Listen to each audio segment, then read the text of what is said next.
Well, well, well.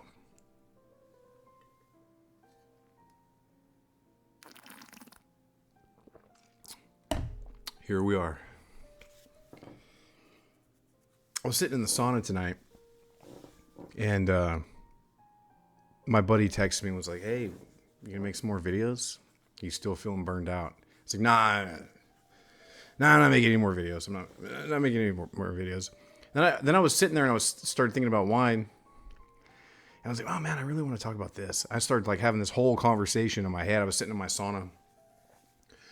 And about 10 minutes went by and I was sitting there, having a conversation with myself in my head. Do you guys do that? I'm one of those people that talks in their head. I heard this like study. They said that not everybody else, people don't always think in words like in their head. Not all people do that. I didn't even know I thought all people did that. I don't know. Do you do that? I do that. So I was like, you know what? I'm having this long conversation with myself about wine, and nobody else wants to hear me talk about wine. So even if only 20 people watch my videos, why not go upstairs and have this conversation out loud? So tonight, a lot of you winos out there recognize this. Chateau Leovay Barton. I've heard it called Leoville Barton. I've heard it called Leoville Barton. I've heard somebody call it Leovay Barton. I call it Leovay Barton. It's a growth wine. This is a 2015. The 2016 was a little bit more structured. I drank one of those. The 2015, if I remember correctly, was a warm year. These are real drinkable now. I think these are going for like $125, and this wine's ready. I opened it last night. It's like as soon as you stick your nose in the glass, it's like that scorched earth, potpourri, leather, earth, smoky kind of just. It's St. Julien, so it's not Pauillac in the sense that it's a little bit elegant. You can just see through the edge. If you hold your hand under the glass, you can just see your fingers through it. It's not, completely opaque. Good wine. Good wine. This is a good wine. They have this at, usually they have these everywhere. Order a bottle, drink it. How about that? Order a bottle and drink it. Wait, I can't tell people to drink wine on YouTube. Do what you want to do. Don't drink and drive, ever. So, I've been saying I was going to talk about Tor Kenward and his wines for quite some time. And what got me thinking tonight about doing a video was about Burgundy. I was thinking about Burgundy and how there's wines out of there that are like $25,000, and it's because of the scarcity. Petrus, $6,000-$7,000 a bottle. What did I write down? Petrus is 30 acres. So Petrus, there's like 30 acres. Vine Hill Ranch, Tor makes a Vine Hill Ranch. Vine Hill Ranch is 70 acres planted to vine, and the people that own that estate in Napa make their own wine and they sell grapes. And Tor Kenward gets some of those grapes. Tor Kenward. His name's Tor Kenward. His wine's called Tor. He gets some of those grapes. I'm all over the place here. But what I was thinking about was how Napa has gone more to like vineyard wines. This is something that's been going on for a while, but I haven't heard people talking about this. Who am I kidding? Who do I even know that drinks wine besides me? I watch the main popular wine YouTube channels, and I've never heard them talk about them. Constantine Baum and the rest, Horky, No Sediment. I've never heard them talk about this, so I'm going to talk about it. Lafite, Chateau Lafite, which is like $800 a bottle. 25 to 30,000 cases of wine. They have 112 hectares, 276 acres. There's a famous Burgundy wine, Romanette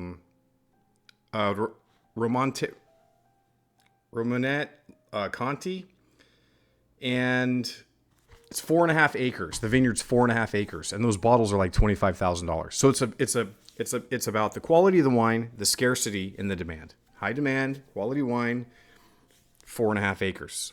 Vine Hill Ranch has 70 acres. Not exactly the same thing, But you could look at it like this. If Petrus is 30 acres and it's $7,000 a bottle, this is Beckstoffer. Oh, this is Vine Hill Ranch. Okay, so this one is, I have 2 Beckstoffer Togalons downstairs. This is Vine Hill Ranch. So Vine Hill Ranch is 70 acres. Petrus is 30 acres. But Petrus is $10,000 a bottle. And this is, when I got this, it was $175 a bottle. Goodbye those prices. But, you've got twice as much acreage, but Petrus is how much more? And I'll say something. I haven't had Petrus. I bet you this wine's better than Petrus. How about that? Get mad at me, Beyonce. Get mad at me. If you want to buy 50 bottles of Petrus at $7,000 a bottle, fine. If I was rich, I'd buy it too. So if you're rich and you're buying Petrus, good for you. But I would probably bet you I would like this wine better. This is a Bordeaux blend. I bet you this wine's better than Petrus. How about that? So yeah, you're getting wines out of Napa, and the French definitely aren't talking about this, but I don't hear enough people talking about this that are from small vineyards, 70 acres, 30 acres, 10 acres. And then you got these wines in Burgundy, and the French are like, well, there's only 2.5 hectares. It's like, I realize everybody wants the wine, and the wine's great. But Napa has some really, really top vineyards that are small, and they're not charging $5,000. And you could just say, well, there's not that much demand for that wine. It's not as famous. Okay, let's face it, guys. If I could afford Petrus, I'd probably buy a bottle of Petrus, but I would probably just put it in a cellar, like displayed in the living room, so you could look at it. So let's talk about Tour. Let's talk about Napa, and let's talk about Tour. There's lots of wines out of Napa. This says 8 barrels on the front. This is like 200 cases. Less than Petrus. Lafite makes 25,000 cases of wine a year. You're talking about 250,000 bottles, 300,000 bottles. And this is 200 cases. Okay? So you're talking about like 2,400 bottles. Okay, now just because there's not a lot of something doesn't mean that it should cost more. If there's a demand, then it would go up. But the 2018 Beckstoffer Togalon, which that's a bigger vineyard than Vine Hill Ranch, got 100 points by 4 different wine critics. So the 2018 Tour Beckstoffer Togalon got more, don't quote me on this, I think it got more 100 point scores than Chateau Lafite did. I would argue that you could say, drinking it a little bit young, 5 to 7 years in the bottle, probably drinks better than Lafite. Lafite, you got to let it sit around for 20 years. Okay. And if that's your get down, cool. Lafite's great. But I'm just saying this is more accessible and just as good and 1/4 the cost. And I realize the story. Okay. A lot of the thing about wine is it's about the story. And I'm going to get into a little bit of a story about Tor Kenward and why I think that this Tor Kenward's wine to me is a wine that's about relationships. Sorry if I sound like a fanboy, but wine, when you drink wine with people and you socialize and stuff, wine can be about relationships, and wine drinkers definitely like the romance of wine. And one thing I like about this is Tor Kenward seems to be a pretty likable guy, and due to his relationships with growers, he's able to get access to vineyards that are pretty small and get grapes, not just because he has deep pockets, but because people like him. He has friends. So part of what this wine is about is friendship. When you have a good reputation and people like you and people trust you, and they'll sell you their grapes. I've heard him and other people talking about Vine Hill Ranch and the blocks that he gets and how they give him some of the best grapes. He gets some of the best fruit out of there. They have their own fruit that they keep for their own wine, and they give him some of the best fruit because they like him. They could sell that fruit to anybody. And so Tor Kenward moved to, hold on one second, guys. Oh my goodness. Tor Kenward moved to Napa in the 70s and got a job at Behringer. Didn't have any experience, put in a resume, got a job, and moved up. He moved up. They sent him to France. He went to all the different chateaus and learned that, hey, cold cuts, cold cuts and sandwiches and sitting at a picnic table is not going to cut it. We need to give people an experience when they come to our wineries and build a bond with them so that they become forever fans of our wine and buy it. We got to do what the major chateaus are doing. And Robert Mondavi was kind of doing that stuff already. And Tor started doing that at Beringer, and the new owners of Beringer started making, hey, we need to make more quality wines, vineyard select wines, and with, you know, bottles that stay estate fruit on them and bottles that have certain vineyards on them and all that kind of stuff. And as Beringer grew with that, Tor grew with them. Okay. He had a long career at Beringer and moved up. And if you read his book, he's friends with all kinds of famous people, chefs and wine growers, fruit growers, and winemakers. And he's very entrenched in Napa culture and the socialites in Napa. He knows everybody. And he seems to be well liked. I could be wrong, but I've seen him in interviews and stuff. He seems like a likable guy. He's held his marriage together for a long time. You know, been with the same woman for a very long time, for forever. Got kids. He's a family man. You see him pictured with everybody in Napa, the who's who. So he seems to be a guy that's popular. Okay. He has good relationships with people. He has good friendships with people. And through those friendships, he has access to all the fruit that he wants. And so he gets lots of good fruit. Okay. The best fruit. You could argue he gets the best fruit that there is to get. Beckstoffer, Tokelon, and Vine Hill Ranch. Out of all the wines I've drank out of Napa, they're some of the top. The tannins from Vine Hill Ranch, when you drink a wine, there can be a wine that's like, oh, it's not too tannic because it doesn't have a lot of tannins. You can have a wine that has more tannins or less tannins.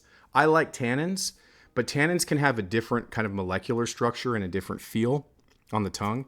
Vine Hill Ranch and Beckstoffer, it has a lot of tannins. So you get a mouthfeel that is a wine that is balanced, that can age, and you get the tannins you want, but the tannins are very unique. Beckstoffer and Vine Hill Ranch both have tannins that are soft. And I think that the tannins that come out of Beckstoffer, I've drank a good amount of French wine, and I don't know, guys. I don't know if you're getting the tannins. French wine's a different thing. People that like to drink French wine like it to age a long time, and so they're not really concerned with what the tannins feel like from a 2018, right? People that drink Lafite aren't drinking 2018 for the most part, okay? So that's a different category of drinker. But what I like about these wines is those, because of the way those tannins are structured, you can get right into these wines. You can get a 2018 offline, or you can buy one from the estate, 2022, and in 2029, that wine's ready to drink and is drinking fabulous. I like that. Not everybody likes that. I like that. So Tor Kenward built these relationships. He was in Napa all this time, and he decided he wanted to make his own wine in the early 2000s. And was it 2021 or 2022? They had like the tasting of Napa, and they got all these great wines together. And at the end of the night, he's sitting there with his winemaker, Mr. Ames. Is it Jeff Ames? And they're sitting there and they're calling out number 10, number 9, number 8, number 7. And they're getting down there and he's like, our wine hasn't been introduced yet. Sorry if you haven't read the book. I'm spoiling the book for you. So they're getting down to number 2. And in the book, he's talking about how his heart was pounding, because here's a guy who's been in Napa all this time. He's a vintner. He buys grapes and he has his own wine, but he's not necessarily a winemaker. He's been around watching people make wine long enough that he could make his own wine, but he has Jeff Ames make his wine. But he's a vintner. But he's sitting there with his winemaker, and all these people are there from Napa. All the who's who are there, and they're looking at the big screen, and they get down to number 2, and they're like, they never announced my wine. Can you imagine the feeling? You probably don't care if you're not that into wine. I'm really into wine. So when I was reading the book, I almost got like emotional about it. I was thinking, man, can you imagine being in Napa your whole life, starting at Beringer, not even knowing that you would ever have your own label, having your own wine, starting your own wine with your name on it, building up. People are drinking your wine. They're liking it. You're getting 97, 98 points. Roger Parker, Wine Spectator, they're coming out. They're giving your wines like 98 points. You've got good relationships with people. You're getting all the good vineyards. You're getting Dr. Crane and Beckstoffer and Vine Hill Ranch. You're getting all these top vineyards. People are loving your wines. Now they're like, hey, your wine's going to be in this contest. Your wine's going to be in this contest. And you think, oh, that'd be cool if I got like 5th or 10th or whatever. And you're sitting there and they've announced number 2. And you're like, is there a mistake? Did they forget my wine? Was I mistaken? Was my wine not in the top 10? What happened? And then they announce your wine. Can you imagine that? In the world of wine, when you have Lafite, Margaux, and you have all these old chateaus that are hundreds of years old, Napa's fairly young, really getting famous in like the 70s. And you come in and you're there for kind of the beginning of that. And Napa's now into its like sophomore year of wine, in the world of wine, young compared to France. And you're a guy who sat at Lafite. You're a guy who sat at Margaux. You're a guy who sat at Oberon in the 70s as a spectator. You went there to drink wine and learn. And now here you are, 40 years later, 45 years later, sitting in a room. Napa Wine now competes on the world stage for best wines in the world. And they're comparing your wine. I don't have a list. I'll put a picture up. There's some pictures you can find online that have the Beckstoff or Tokalong. I think it's a 2018. It's in a row with 10 other wines. I think Cheval Blanc is in there. It might be a Chateau Asson. There's a Mouton is in there. There's a bunch of famous French wines in there, and Scarecrow. He went up against Scarecrow, which I think it's like $700. Scarecrow's like $700 a bottle. The older vintages are over $1,000. But he went up against Scarecrow and these cult wines. And they announced your wine. A guy who came to Napa in the late 70s with a resume that didn't include anything about wine. And here you are 40 years later. Your wine is sitting on a table next to Mouton. And everybody in the room voted your wine is better. If you're really into wine, like I am, that gets you emotional. You came to Napa in the 70s with basically a resume that was a nothing burger. And 40 years later, your wine with your name on it is sitting next to Mouton, and everybody in the room is going, your wine's better. I mean, that's a story. That's a story. And I'm not telling this story just because he wrote a book and maybe I am because I read his book. But I discovered this wine when I read his book. Trophy Wine Hunter talked about the Robert Mondavi book, The House of Mondavi, and I read that book. And then I was looking at like wine books from Napa, and I ran across this book, Reflections of a Vintner. And before I ordered the book, I had ordered a bottle of this. I ordered this bottle. This is the 2018 Vine Hill Ranch, which was a good vintage in Napa. This bottle of wine. This bottle of wine right here. This is a good bottle of wine. This is one of the best bottles of wine in the world that you can get. How about that? And he's a good dude. He seems like a good dude. He seems like a family man. And he's an older gentleman. He's not, he seems very healthy. I'm sure he's going to be with us for a little bit. I hope he is. His winemaker's fantastic. This wine is fantastic. The book is fantastic. But I just think it's a good story. He's a man who made relationships with people, and through his relationships and his friendships, he built bonds and trust. And when he went to go start his own wine, and he went to Abreu, and he went to Andy Beckstoffer, and he went to Vine Hill Ranch and said, hey, I'd like some fruit. They went, sure, Matter of fact, why don't you have some of our best blocks? We'll share them with you because we want you to do well. We like you, and we want your wine to be really good. So here you go. What do you want? You know what? Here, we're going to give you these blocks right here. They're like the best. We'll share them with you. And that's what wine's all about, man. I mean, wine is to be shared. And I don't have a lot of wine friends, so I just share it with you guys because I don't have a lot of wine friends.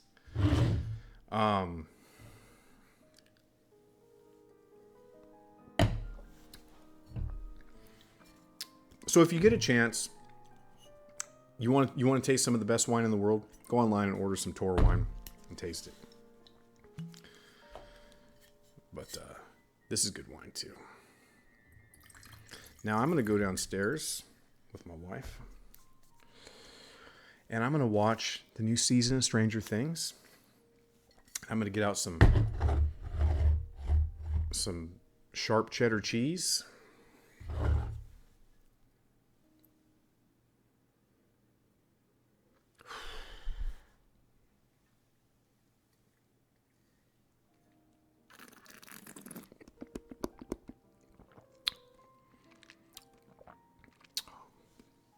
Holy smokus.